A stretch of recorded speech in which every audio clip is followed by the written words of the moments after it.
Here in Madrid, the atmosphere is a bit different to Barcelona.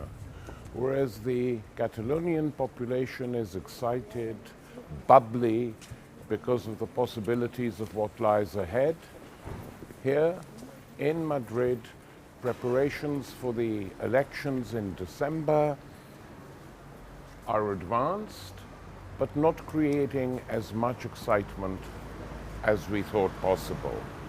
So what is the view of Madrid? I'm going to talk to my old friend and colleague from the 70s, Professor Jaime Pastor, to discuss what the mood here is and what the likely result is going to be.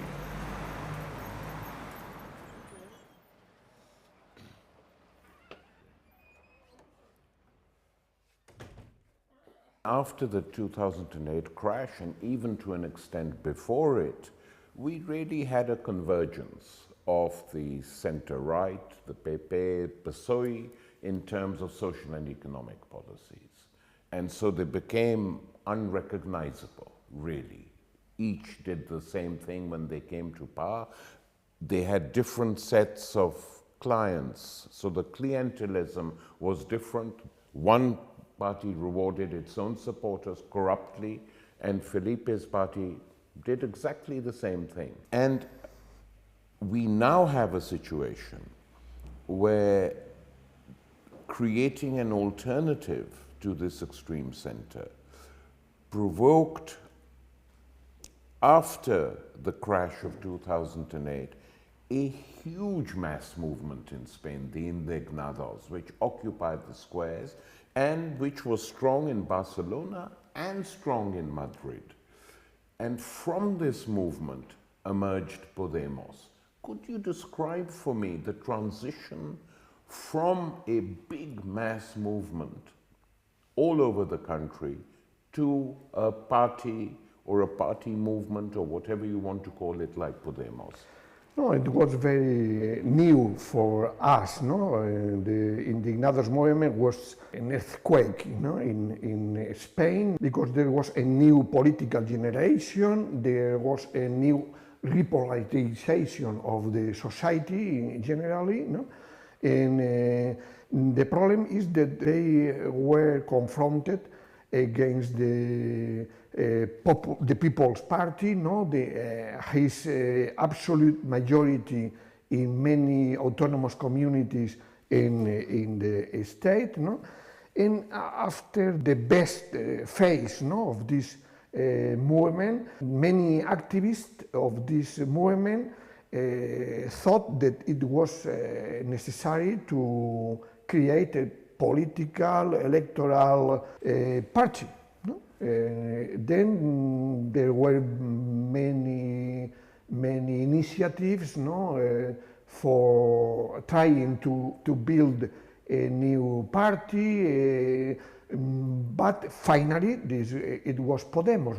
Podemos, we cannot say that it is a representation of the Indignados movement, but in Podemos there are many activists coming from the Indignados movement.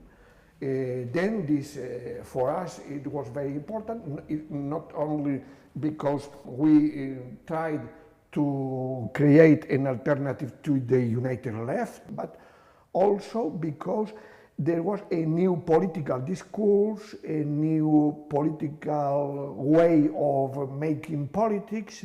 Then, after with Pablo Iglesias, of course, we saw the chance to have a mediatic presence, and for us it was very important. There were Ada Colau, there was Alberto Garzón. At this moment, he was becoming well known, but Pablo Iglesias became rapidly known by millions of people.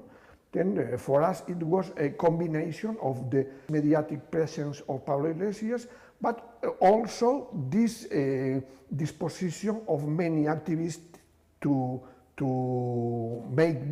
build this new political organization. No? Then the European elections were a surprise for everybody. No?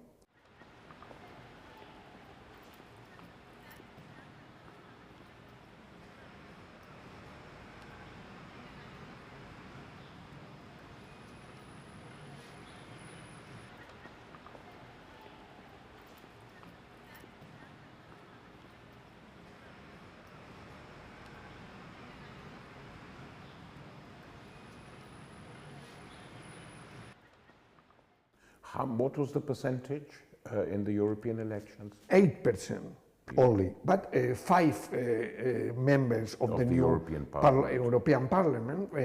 You know that Podemos appeared in January, no? The elections were in May. No? Then the most important was the rapid development of many circles in all Spain, the influence of Podemos in the social network generally, no? Then this was a combination, no, of these different activities and networks, no? In the beginning of the campaign, they said that maybe Podemos could win a member of the new parliament, but not 5, no? In this, it was after the European election that was a new earthquake in Spain. No?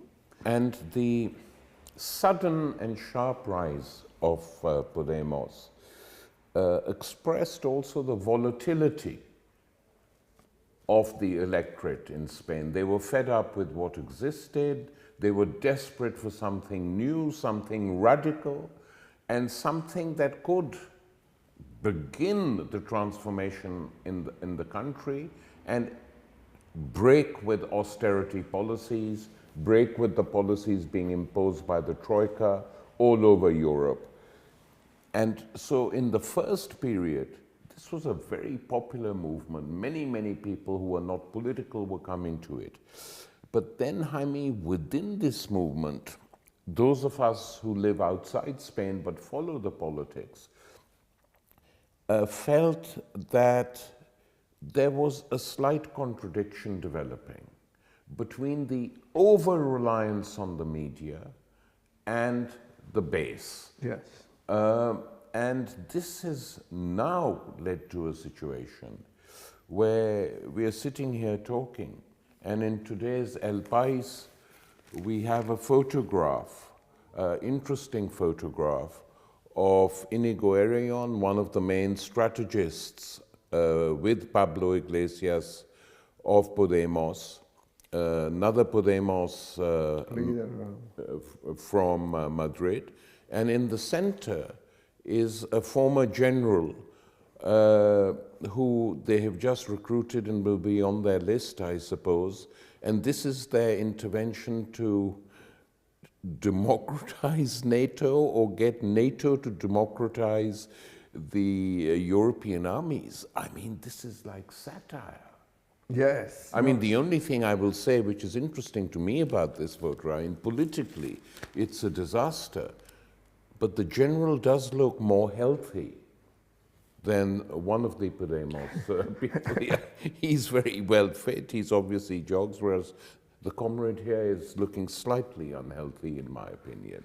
But apart from that, politically, it's a desperation to show we are respectable. You can trust us. We are not going to do anything too radical. Yes.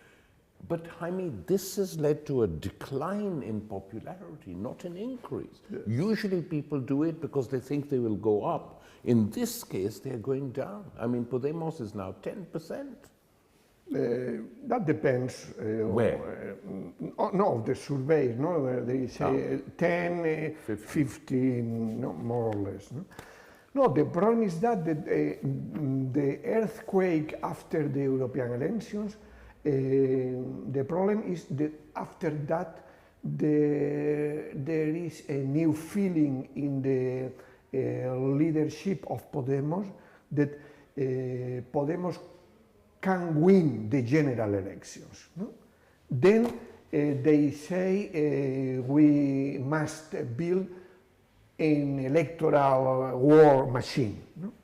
Then the new kind of party must be serving this aim. No? There was a new electoral dynamic in this leadership of Podemos. We can say that at the beginning, until the end of the last year, the surveys were in favor of this electoralist evolution, more or less. No?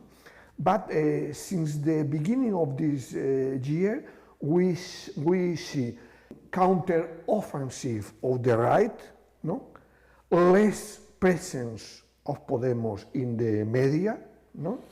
And after contradictions in the discourse and in the program of Podemos. No?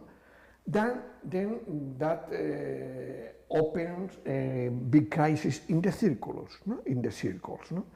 Explain, because for an audience which is not so well informed about Spain, what are the circles? The circles are the organization of the activists of Podemos in the cities, no? Okay. In the different districts, no? Or about thematic activities. No? For example, there is a circle about economy, ecology, energy, a circle of feminism circle, no? Different circles. No? But the majority of the circles are in the districts, in the neighbors of the cities. No? And they meet collectively? They met collectively before the European elections. Okay. After that, in the assembly of Podemos at the end of the last year, the problem is the Podemos decided a new, a more conventional model of party, with general secretary, with citizens councils. No? Then the circles are substituted by this more conventional model.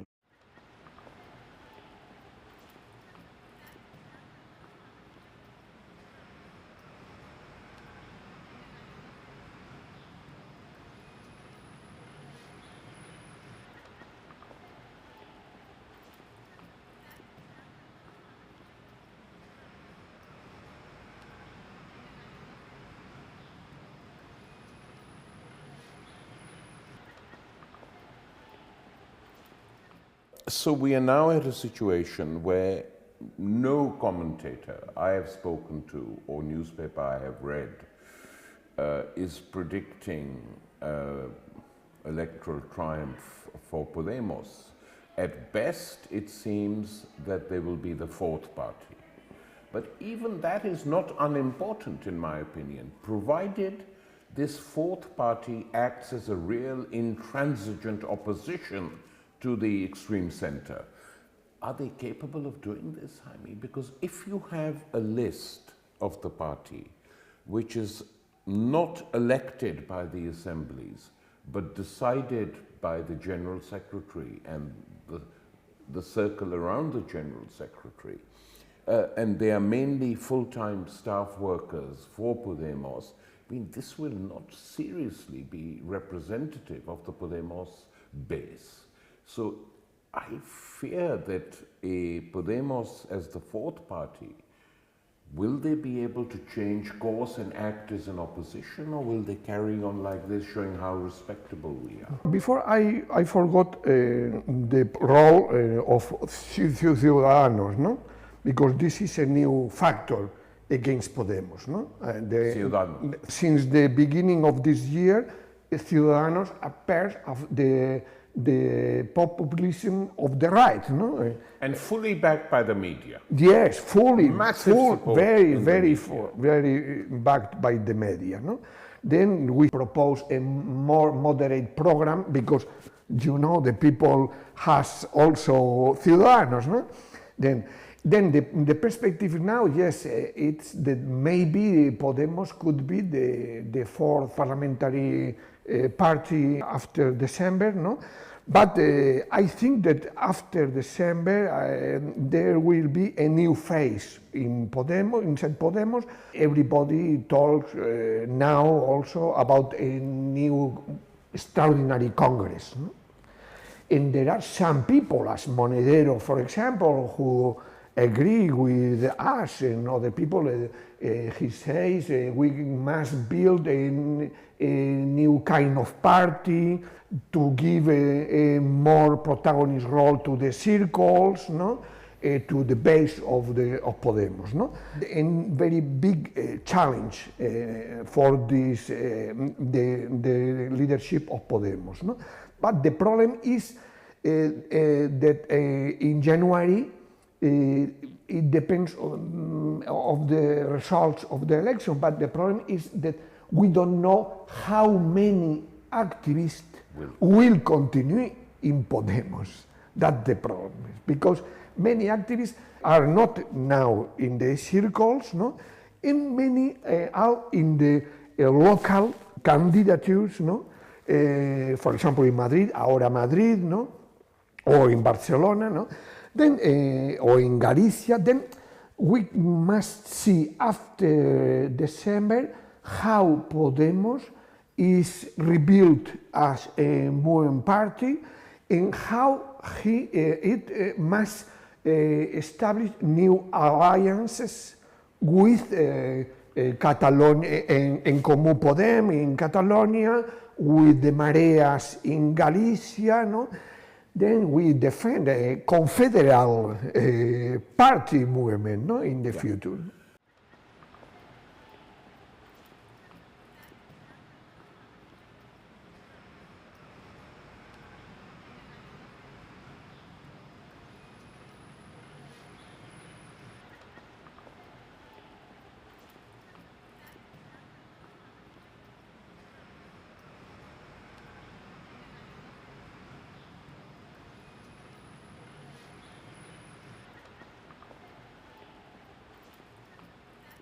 As a result of what this state has been up to and the virtual collapse of any progressive project by the mainstream parties, especially PSOE, we have a very different situation in Catalonia than in Madrid. I mean, I was in Barcelona, and the mood was very different. Not just the mood of the left, the mood of the ordinary people who feel that they might have a future that is better than a future within the Spanish state, because they're very disappointed with this state. Now, what is the attitude in Madrid, not of the bourgeoisie, we know that, but of progressive people towards the possibility of Catalan independence, and prior to that, the demand of the Catalans for a referendum, which PSOE and PP are both attacking and saying it's not permissible. We had it in Britain. A conservative government allowed a referendum in Britain. Why not in Spain? What I mean in Spain is that the majority of the established parties, no, the Popular Party and the Socialist Party, are very nationalist. The Spanish nationalist is very rooted in these parties. No? But at the same time, we could see a new attitude between the people generally, no? Because the people is preoccupied about the social crisis, the unemployment, no? The social cuts, no? In health, education. No? Then I think that in spite of the difficult understanding of what is coming now in Catalonia, no? The people don't understand the rigidity of the government, no? The refusal of this referendum. No? People now cannot understand, for example, the decision of the new Catalan parliament to begin a unilateral independence. But I think many people in Spain knows that in every survey more than 70% of Catalans are in favor of a referendum. No? Then in the last surveys in Spain, we can see a more important percentage of people in favor of a political solution. No? And it's true that the example of the Scottish referendum is an alternative seen as a democratic solution. No? But I don't know, no, because the problem is that the majority of the media are very, very belligerent. They say the coup d'etat. It's crazy. Jaime, the big disappointment, to put it mildly, in European politics this year has been the total capitulation of Syriza. And an abject capitulation, that first they ask the people, do you want us, do you support us in opposing the Troika demands? 61% of Greeks who vote say yes, resist the Troika. The very next day, Varoufakis, who is associated with the resistance to the Troika, is sacked. And Alexis Tsipras capitulates without any shame, without any apology. This is the only way. That is bad enough. Then we have Pablo Iglesias, a popular leader of Podemos, rushing to Athens to congratulate him. Now, I'm sure that this has an impact amongst young Spaniards who have seen what's happened in Greece.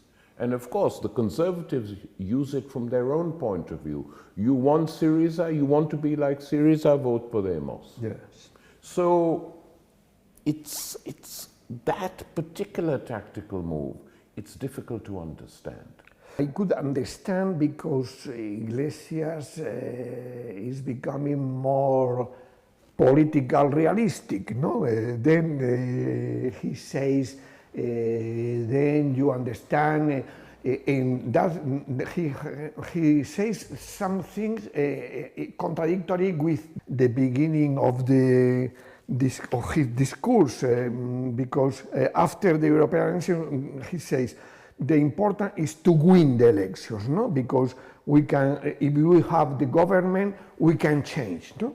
With this logic, Laclauian of Laclau discourse, no? The autonomy of politics, no? But after Greece, suddenly he recognized that in spite of being in government, he could not do anything. No? Then the problem is that he must understand that he needs not only to win the election, but to have a popular movement with him to respond to the counter-offensive of the Troika. No? What do you think realistically we're going to see after the December election? After the December elections, in general, no, I think that the bipartism, I think, will finish. They won't have an overall majority. Yes, no. They won't have an absolute majority. No? No. Then there will be Ciudadanos and Podemos. No? The problem is that if Podemos is the fourth party and Ciudadanos is near of the Socialist Party, no? Then it will have the central role in this context. No? Then maybe it could help the People's Party or the Socialist Party to be in government. No? But at least in the history of Spain, it will be a new political phase. No? We will see political instability in Spain, no? With new social cuts of this new government, no? And with the Catalan challenge, of course. I mean, if you have basically another extreme center government without any changes, despite what the coalition is, Catalonia will go. I mean, every time this happens, more and more people in Catalonia favor independence. Yes. No, this will be the first challenge for this new government. No, and then in this context, I think that at least Podemos could have a position against this new, I wrote recently, new troika, no? New Spanish troika, no? The three parties, no?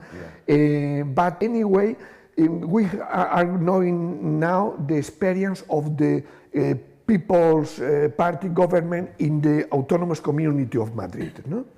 And we are seeing that Ciudadanos is supporting the People's Party government, but with many contradictions. The People's Party is now in a very big crisis in Madrid. No? And after the elections, the leadership of Rajoy will be in very open crisis. No? In this context, Podemos could be a strong intransigent opposition defending a project or a new constituent process against the constitutional reform that these three parties must propose or must begin to discuss between them. No? In any case, effectively, Jaime, the December election results will not be the usual results. There will be changes which we might not like, which could then lead to new discussions all over Spain, because we've today discussed Spanish politics and to a limited extent Catalan politics. There's the whole question of the Basque country and the repression which continues, the prisoners that there are. It's a problem which the PP and the PSOE failed to solve and refused to discuss with the Basques. So there is a lot of discussions to take place in an atmosphere of growing European instability. Yes. We have political, economic instability in Europe, and none of the political parties are offering solutions. And the mainstream parties. And if this carries on and the left becomes very weak, there is a real fear of extreme right politics getting a grip, including in countries like France. Yes, no, this is a very big problem, because we need, after the experience of Greece, the need of building an alternative left of the European scale, and the problem is that now this European crisis is helping to develop the new far right. Then this is a very big challenge, and I think that maybe Podemos, in spite of his contradictory evolution, could help with other parties. I don't know, but Jeremy Corbyn, in England, maybe could be a new hope, to make new alliances, between different parties, proposing a plan B, an alternative plan against the austerity of the Troika, neoliberalism. Jaime, on that note we end. We will carry on this discussion after December. Thank you very much. Thank you very much.